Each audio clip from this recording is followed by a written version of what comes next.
బంధువులు వాళ్ళు ఏం చేసినారు మమ్మల్ని కానీ ఏం చేయలేదు మీరు అంటారు సార్ వాళ్ళు కంప్లైంట్ రాసిపో రాసుకో కంప్లైంట్.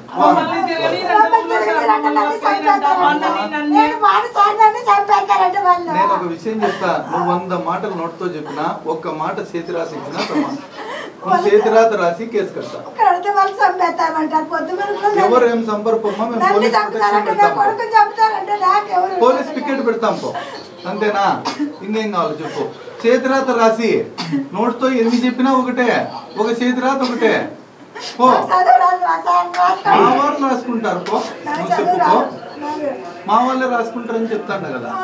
పోప్ప ఆనందం కూర్చోబెట్టుకుని రాసుకో. విజయలక్ష్మి ఉంటే ఉమెన్ కానిస్టేబుల్ మేడమే సార్, మేడము ఎన్ఓసి ఇచ్చింది కోర్టులో ఉందనేసి మన ఆర్టీఓ సార్ దగ్గర ఎన్ఓసి ఇచ్చింది. నా దగ్గర కూడా మొన్న మీరు కంప్లైంట్ ఇస్తానే వాళ్ళు ఏంటో కంప్లైంట్ ఇచ్చినప్పుడు పెరిగిపోతాయి సార్. ఇట్లా రెవెన్యూ వాళ్ళు ఇట్లా దారుణంగా వివరించబట్టే పెరిగిపోతున్నాయి. పక్కన మిస్టేక్ ఇస్తే ఇవన్నీ కూడా రెవెన్యూ రికార్డులు తీసుకొని ఈ రెవెన్యూ రికార్డులు కూడా రాసి మళ్ళీ పంపిస్తాను. ఇవి ఏవో చూసి సరిగ్గా చేయండి అని. మా దగ్గర నమస్కారం సార్. ఊర్లో ఎవరైనా అడగండి సార్, మాకు భూమి లేదంటే అమ్మా మనము మాట్లాడుకునేది వేరు, చట్టం వేరు. చేరితే చేరని పో, చట్టం ఎట్టుంటే అట్లా జరుగుతుంది. ఏది నిజమైతే నీకు మళ్ళీ చెప్పగలిగేది ఇదే. 100 మాటలు చెప్పే బదులు ఒక పేపర్ కింద రాసి. అవును, అందుకనే మొన్ననే కంప్లైంట్ ఇస్తే 506 కంప్లైంట్ కోర్టు పర్మిషన్ రావాలి. అది 3 రోజులు సెలవులు వచ్చింది, అందుకనే ఈ రోజు కేసు కట్టాలి. నీకు ఆల్రెడీ 107 బాండ్ అవుట్ చేసిన, మొన్న 506 కంప్లైంట్ ఇస్తే 506 పర్మిషన్ తీసుకోవాలా. పర్మిషన్ కోసము నేను కోర్టుకు పెట్టినా, కోర్టు 3 days హాలిడేస్ పర్మిషన్ వస్తానే అది కూడా కట్టేస్తా. అంతలోపలే పిలిపించి వార్నింగ్ ఇచ్చిన. వార్నింగ్ ఇస్తే అతనేం చెప్తాడంటే, కోర్టులో నాకు పర్మనెంట్ ఇంజంక్షన్ వచ్చింది, ఎంఆర్ఓకు వాళ్ళకు కూడా రెవెన్యూ అఫీషియల్స్ కూడా నోటీసులు పంపించినాము, మా బోర్ చేయలేదని. మేము లైన్మెన్ను తీసుకొని ఎస్టిమేషన్ కోసం పోయినాం మా బోర్కు. దీనికోసము కావాలంటే లైన్మెన్ పేరు కూడా చెప్పేదో కిరణ్ అని బొమ్మే పడితే లైన్మెన్ అంట. ఆ రోజు వచ్చి వాళ్ళే మా మీద దాడి చేస్తున్నారు అని ఇద్దో రాసిచ్చిన కంప్లైంట్ అట్లే పెట్టి ఇది ఎంతవరకు నిజం అని చెప్పి రెవెన్యూ వాళ్ళకి లెటర్ రాయాలంటే 3 days హాలిడేస్ వచ్చాయి.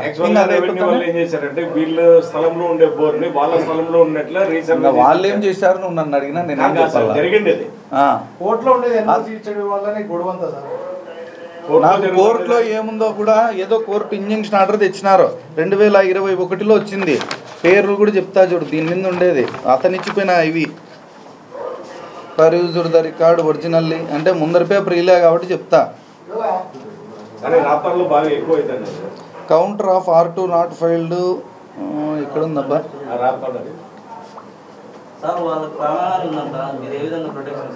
చెప్పినా కదా పికెట్ పెడతా ఊర్లో. వాళ్ళ ప్రయత్నాలు వాళ్ళు ఎన్నన్నా చేయని, చట్టం ఎదుర్కొంటే అట్లా జరుగుతుంది. నిజం ఏది ఉందో అది గెలుస్తుంది. నిజాన్ని చేస్తాం కదా.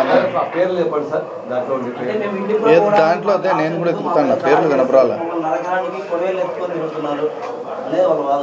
By considering the case of petitioners and documents registered petition 19 పట్టాదారు passbook original order of intimation issue to the ఏదో వీళ్ళ దాని ప్రకారము నేను అదే రెవెన్యూ వాళ్ళకి రాస్తా ఉండేది అదే. ఇవేంటివి మీరు ఏం చేసినారని వాళ్ళ ఇది వచ్చిన తర్వాత వాళ్ళ రిప్లై ఏంది రెవెన్యూలో ఏముందో తెలుస్తుంది.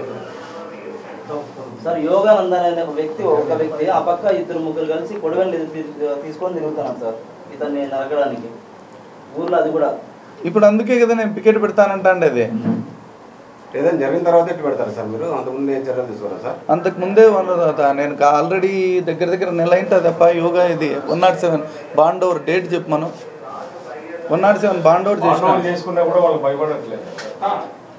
ఆల్రెడీ నిన్న పిలిపించి వారెంట్ ఇచ్చింది సివిల్ డిస్ప్యూట్. ఇప్పుడు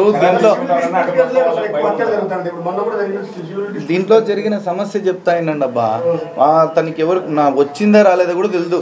వాడు ఇచ్చిన ఆర్డర్ ప్రకారం ఇదేమి పర్మనెంట్ ఇంజెక్షన్ వేద్దాం Accordingly, anti-interim injunction in the year granted in favor of the petitioners restraining the respondents.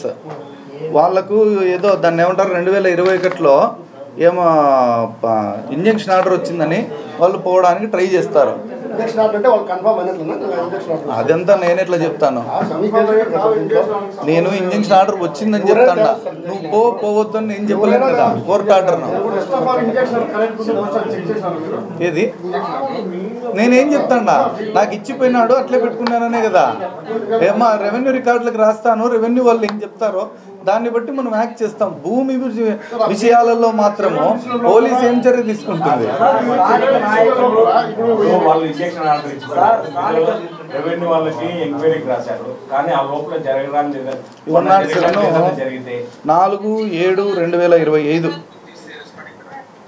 2 months కింద జరిగింది కదా. అట్లా ఏమన్నా జరగడానికి ఇంకోటి ఏమన్నా జరిగితే జరగనేమప్పా. దానికే కదా ఈ ప్రివెంటివ్ యాక్షన్స్ తీసుకుంటాము. ఒక 10 సివిల్ డిస్ప్యూట్లు ఐడెంటిఫై చేస్తాం. ఇంకా ఏమన్నా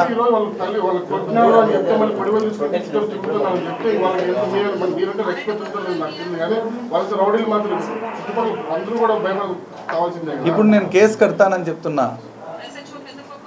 దానికే ఎఫ్ఐఆర్ రిజిస్టర్ చేస్తా. మీ ప్రోత్సాహంతో ఇదంతా జరుగుతుందని వాదిస్తాం. పోలీసులు కఠినమైన చర్యలు తీసుకుంటే ఇవన్నీ ఉండవు. నేను ఎఫ్ఐఆర్ ఆల్రెడీ మొన్నటిదే కోర్టు పర్మిషన్ పెట్టాను. కోర్టు పర్మిషన్ 3 రోజులు సెలవు కదా రాలా. అది వచ్చి నేను ఈ పాటికి ఎఫ్ఐఆర్ అయిపోయేది.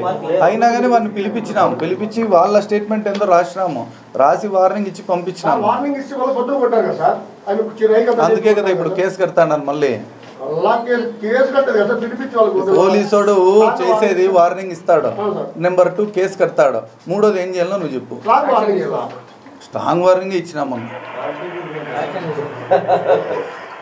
నేను చెప్పేది అదే కదా. పికెట్ పెడతానని చెప్తాను. అందుకే కదా పికెట్ ఇప్పుడే పెట్టేస్తా ఈరోజే.